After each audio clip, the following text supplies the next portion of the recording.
वो कैशिन गंभीर हो गया और उसने पिता से अपनी बात पर ध्यान देने को कहा। पिता ने अपना हाथ एक तरफ बढ़ाया और मुस्कुराते हुए समझाया कि हालांकि जियांग उनकी बेटी से शादी नहीं करेगा, लेकिन ससुराल वालों के रूप में रिश्ता बनाना अच्छा रहेगा। जियाई जुआनियों की नज़र अपने पिता पर टिकी हुई थी और वह अपना जबड़ा गिराने और टमाटर की तरह लाल होने से खुद को नहीं रोक पाई। उसे नहीं पता था कि उसके पिता इस तरह से क्या हासिल करना चाहते थे।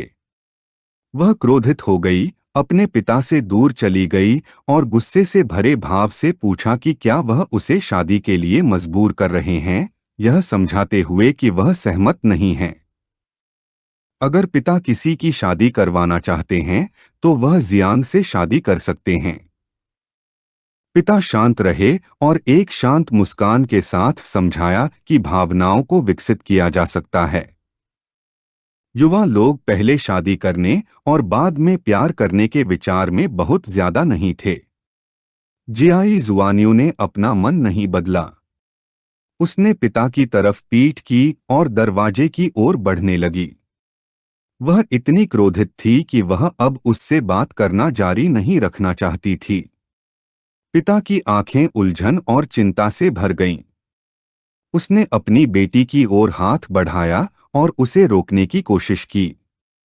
वह जियांग और दूसरों की ओर मुड़ा और उसकी निगाहें खुशी से भर गईं। एक आत्मविश्वास भरी मुस्कान के साथ उसने हमारे लड़के से कुछ दिनों के लिए अपने घर पर रहने के लिए कहा ताकि देख सके कि क्या वह अपनी बेटी को उससे प्यार करने के लिए मजबूर कर सकता है, और अगर चीजें काम नहीं करती हैं तो वह जा सकता है। यह प्रस्ताव कुछ हद तक लुभावना था, लेकिन जियांग जानता था कि यह बूढ़ा आदमी कुछ साजिश कर रहा था। एक मजबूर मुस्कान के साथ उसने स्वीकार कर लिया, क्योंकि आखिरकार कोई रास्ता नहीं था कि जियाई जुआनियों उससे प्यार करे, इसलिए कुछ दिनों के लिए यहाँ रहना कोई नुकसान नहीं पहुंचाएगा। इसके अलावा इस तरह वह राजा का विश्वास जीत सकता था और दैवीय और राक्षसी रक्त प्राप्त कर सकता था। एक बार रात हो जाने पर गुकैशिन और डुआन जियाई परिवार की हवेली से चले गए। उसके कुछ समय बाद पिता ने अपना वादा निभाया और हमारे लड़के को दिव्य और राक्षसी रक्त वाली लाल बोतलों से भरा एक डिब्बा दिया।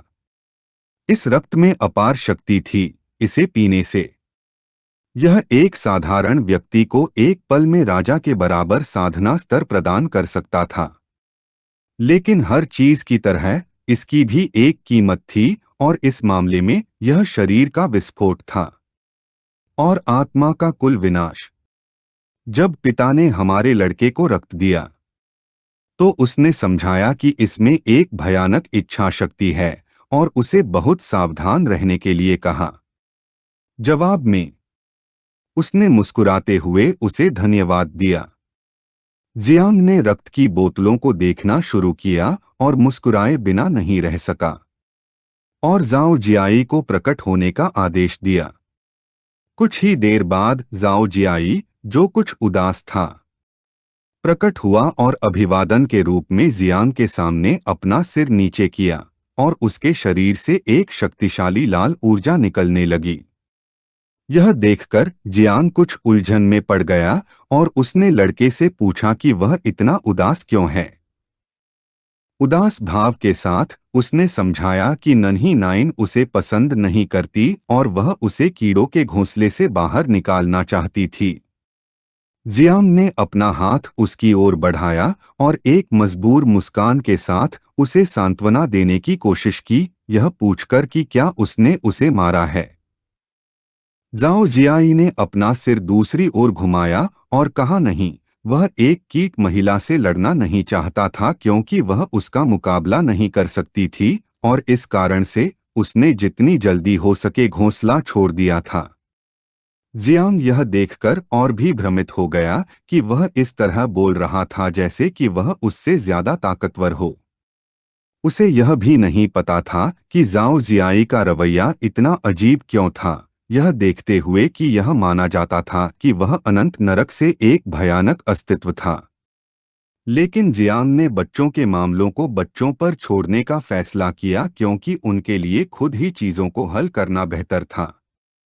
उसने अपना हाथ जाओ जियाई के कंधे पर रखा, दूसरे हाथ को बॉक्स की ओर बढ़ाया और एक मजबूर मुस्कान के साथ उसे मामले के बारे में सोचना बंद करने के लिए कहा और उसे पहले खाने की सलाह दी।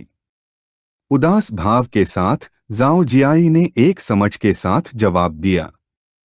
उसने अपनी शक्तियों का उपयोग करना शुरू कर दिया, जिससे बोतल के ढक्कन हवा में उड़ने लगे। धीरे धीरे सारा खून बोतलों से बाहर आने लगा और झाओ जियाई, जिसने अपनी आंखें बंद कर रखी थीं, उसे पीने लगा। एक बार जब उसने सारा खून पी लिया तो उसके शरीर के चारों ओर एक शक्तिशाली ऊर्जा प्रकट हुई और कई सिस्टम विंडो प्रकट हुई। अब जब स्तर संक्रमण पूरा हो गया था तो सिस्टम ने क्षमताओं को निकालना शुरू कर दिया।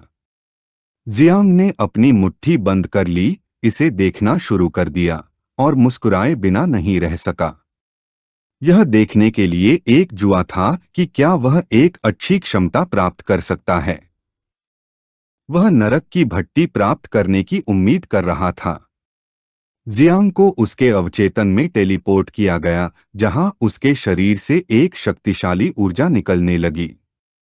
उसने पौराणिक गुणवत्ता वाले संरक्षक हाथी के दिव्य शरीर नामक क्षमता प्राप्त की।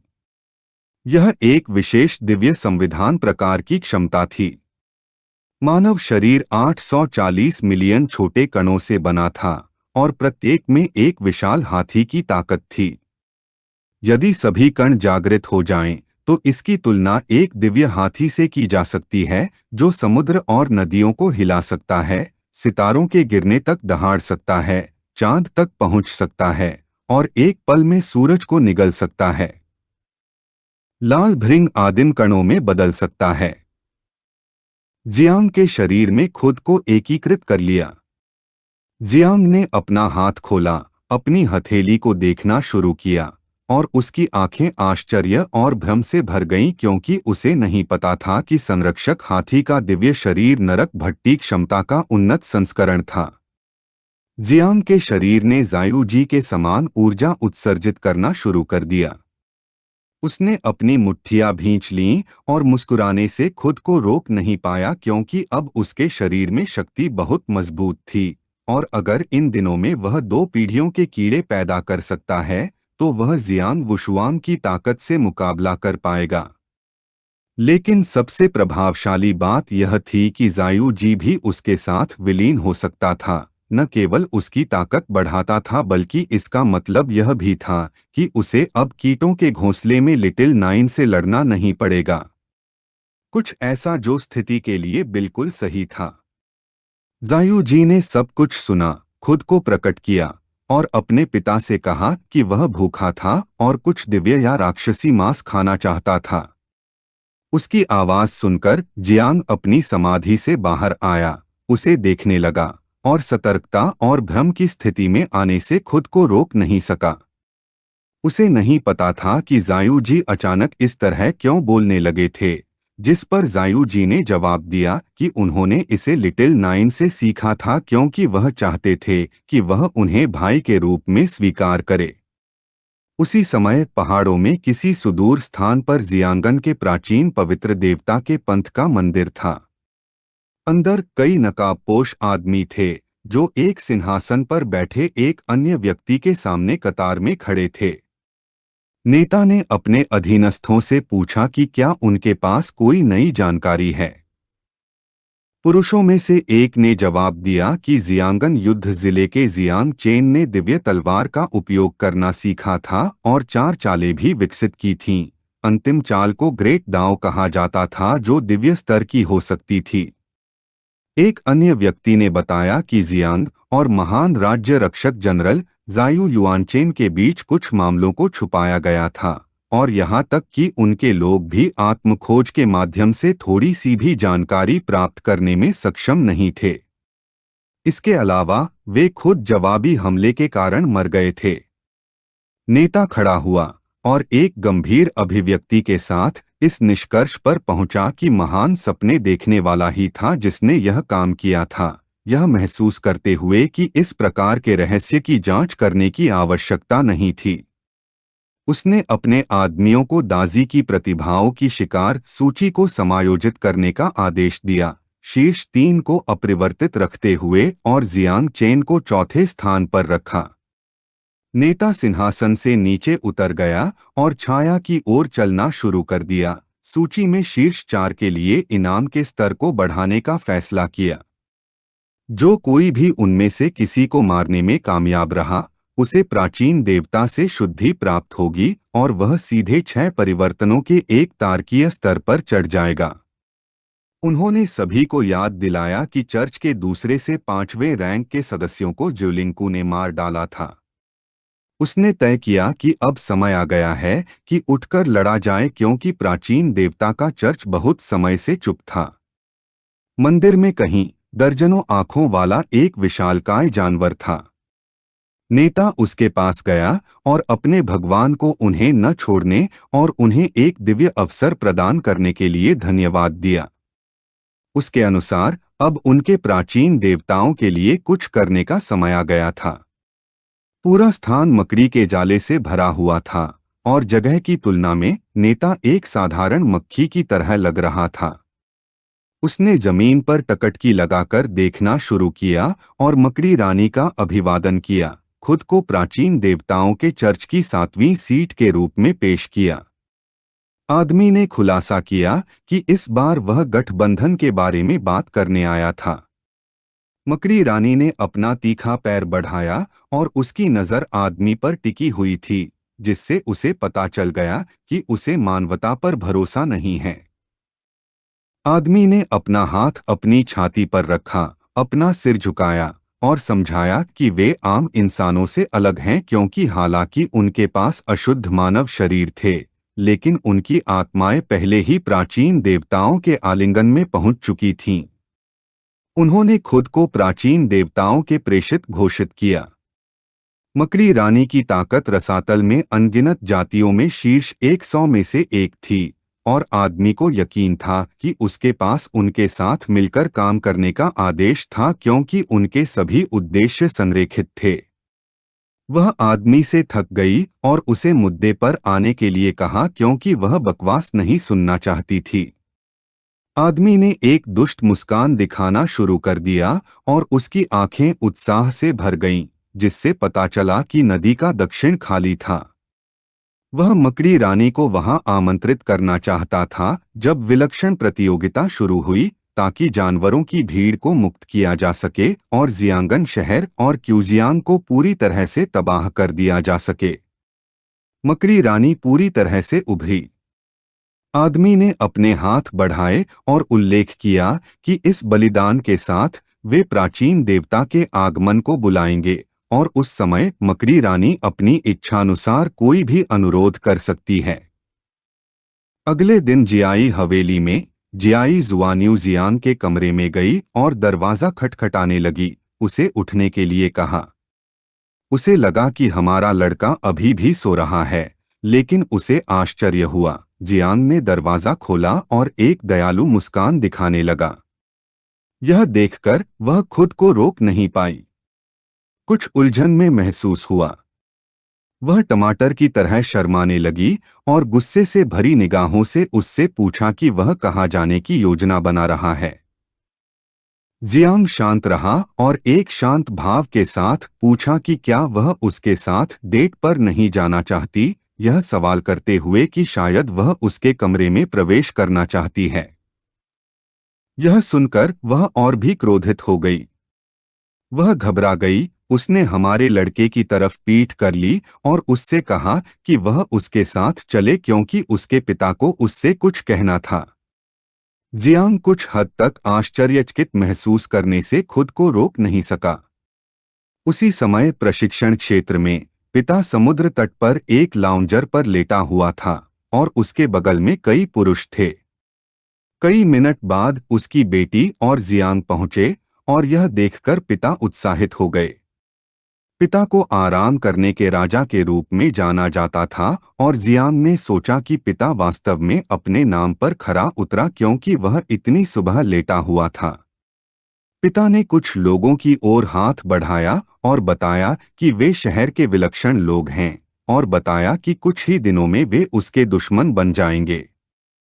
जियांग को देखकर वे लोग क्रोधित और ईर्ष्यालु हो गए। जियांग ने उन लोगों को देखना शुरू किया और उनके हाव भाव देखकर वह कुछ हद तक भ्रमित हो गया। पिता ने पहले व्यक्ति का परिचय हुआ यूमफेई के रूप में कराया, जिसके पास वीर आत्मा को बुलाने का एकमात्र छिपा हुआ पेशा था, और जैसे ही वह अपनी क्षमता का खुलासा करने वाला था, बेटी उसके पास आई और उससे कहा कि वह अपने दुश्मनों को सब कुछ न बताए, क्योंकि ऐसा करना विश्वासघात माना जाता है। हुआ यूमफेई कुछ हद तक भ्रमित था, और यह देखकर कि बेटी ने हस्तक्षेप किया है, उसे राहत महसूस हुई। पिता ने इस बहाने से माफी मांगी कि वह अभी अभी जागा है। जियांग ने उन्हें देखना शुरू किया और पाया कि पिता उसके साथ अजनबी जैसा व्यवहार नहीं कर रहे थे। उसके पास अभी भी शून्य की आंख थी, इसलिए परिचय की कोई जरूरत नहीं थी। पिता ने बताया कि ग्रेट समर रैंकिंग प्रतियोगिता तक 8 दिन बचे थे, और उन्हें उच्च स्तर तक पहुंचने के लिए उन्होंने जियालाई के एक पवित्र अवशेष को खोलने का फैसला किया, ताकि वे प्रवेश कर सकें और परीक्षणों से गुजर सकें। यह सुनकर सभी का ध्यान उनकी ओर गया, और वे सभी अवाक रह गए। बेटी की आंखें आश्चर्य से भर गईं, क्योंकि उसे एहसास हुआ कि वह उनमें बहुत निवेश करने जा रहा था। हुआ यूमफेई की निगाहें भावनाओं से भर गईं, और वह मुस्कुराए बिना नहीं रह सका, क्योंकि जियालाई का दिव्य खजाना दक्सिया का सर्वोच्च रहस्य था। जियांग यह देखकर कुछ उलझन में था कि पिता ने उसे सिर्फ यह बताने के लिए बुलाया था, सवाल कर रहा था कि क्या उसे अपना शरीर बेचने के लिए इसे चारा के रूप में इस्तेमाल करने की योजना नहीं थी। इस यात्रा पर वे जो खोज करने जा रहे थे, वह जय का तीसरा दिव्य तिजोरी था, एक प्राचीन दिव्य शव 10,000 जियांगलोंग। इसके अंदरूनी हिस्से का 80% पहले ही खोजा जा चुका था, लेकिन फिर भी यह बेहद खतरनाक था। किसी भी परिस्थिति में उन्हें दिव्य शव के सिर में प्रवेश नहीं करना चाहिए, क्योंकि इसका मतलब निश्चित मृत्यु होगी। यह सुनकर जियोजय प्रकट हुआ और अपने पिता से कहा कि उसे भूख लगी है। जियांग कुछ हद तक निराश महसूस करने से खुद को रोक नहीं सका, और उसे समझाया कि एक ही बात को दोहराना उसके पोकर चेहरे के लिए उपयुक्त नहीं था। उसे अब उनका उपयोग न करने के लिए कहा, वादा किया कि वह राजा द्वारा निर्धारित शर्तों के आधार पर उसे ले जा सकता है या नहीं खा सकता है। पिता खड़े हो गए और सभी को उनके पीछे चलने के लिए कहा, लेकिन एक बार जब उन्होंने पीछे देखा तो उन्होंने जियांग को स्थिर खड़ा देखा। उन्होंने पूछा कि वह क्या कर रहा था, और अगर वह नहीं जाना चाहता था तो जल्दी से जियांग ने जवाब दिया कि हाँ, वह जाना चाहता था। अब जब राजा ने कोई शर्त नहीं रखी थी, तो जियो जियाओ भोजन करने जा रहा था, कुछ ऐसा जिसने छोटे लाल भृंग को खुश कर दिया। एक चिंतित अभिव्यक्ति के साथ हे वेयुनफे ने राजा से पूछा कि जियांग चेन, एक बाहरी व्यक्ति, दिव्य खजाने में भी प्रवेश कैसे कर सकता है। पिता ने शांत स्वर में कहा कि हालांकि जियांग अब अजनबी है, लेकिन भविष्य में वह बहुत करीबी व्यक्ति होगा। वह मुड़ा, उसे अंगूठा दिखाया, हमारे लड़के की ओर आंख मारी और उससे कहा कि वह अपनी बेटी की रक्षा करे, क्योंकि उन्हें एक अच्छा जोड़ा बनने के लिए एक दूसरे का साथ देने की जरूरत है। वह फिर से शर्माने लगी और कहा कि उसे उसकी रक्षा करने की जरूरत नहीं है। हमारा लड़का चुप रहा। जबकि दूसरी तरफ हे वेयुनफेई को गुस्सा आ गया और वह हमारे लड़के से ईर्ष्या करने लगा। उसी समय जंगल में कहीं जहां पेड़ों पर पत्ते नहीं थे, वहां एक विशाल ताबूत था, और उसके सामने एक आदमी खड़ा था जिसके हाथ में एक सुनहरा डंडा था। जिसने महसूस किया कि यह जगह खतरनाक थी, और उसने सभी को जल्दी से वहां से चले जाने के लिए कहा। इस वीडियो का अंत है।